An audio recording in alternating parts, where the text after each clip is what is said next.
New tonight, we're taking you to a community known to be abundant with oysters. Reporter Sofia Hernandez and photojournalist Anthony Sherrod introduces us to an oyster farmer in a changing industry. It's all year long work for us. John Harley is an oyster farmer. So this time of year in the summer, we harvest early in the morning, so it'll be going out early. If I'm harvesting oysters that day, we get them back in by 11 a.m. And then the rest of the day is like washing, sorting, things like that, or headed back out to do more work, raising the next crop. He spends about 4 days a week out on Skipper Bay, an area known for years as a breeding ground for oysters. But there's been a decline here and across the Gulf Coast. That's been hard for people to see. I mean, it's just a tough thing to come to terms with, where it seemed like an inexhaustible resource. The reasons as to why these creatures have declined ranges from the effects of the BP oil spill in 2010 to the change in waterways, even heat. Thank you, Commissioners. The motion passes. In 2020, FWC voted to suspend wild oyster harvesting in Apalachicola Bay until the end of 2025, hoping to restore more than 1,000 acres of oyster reef habitat. Farther west in Pensacola Bay, the Nature Conservancy created what they call the Oyster Fisheries and Habitat Management Plan, restoring close to 1,500 acres over the next 10 years to create a more resilient ecosystem for oysters. Because wild harvesting is uncommon nowadays, aquaculture, a fairly new concept, has taken hold.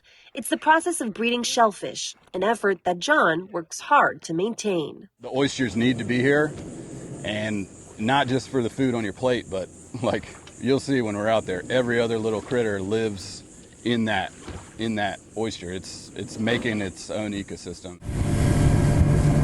So John takes us out to where the hard work is done. The first step. They really are baby oysters. I'm telling you. And look at that, a little crab. Is placing these babies into bags and then floating cages where they could stay for up to 9 months. Sometimes little critters or algae will try to invade, which is why they sometimes get tossed around to help them continue to grow and create that perfect circular shape. You were saying that this is like the toughest farming out there. The oysters themselves are amazingly not that fragile. I mean, so most oysters that you've ever eaten have been alive.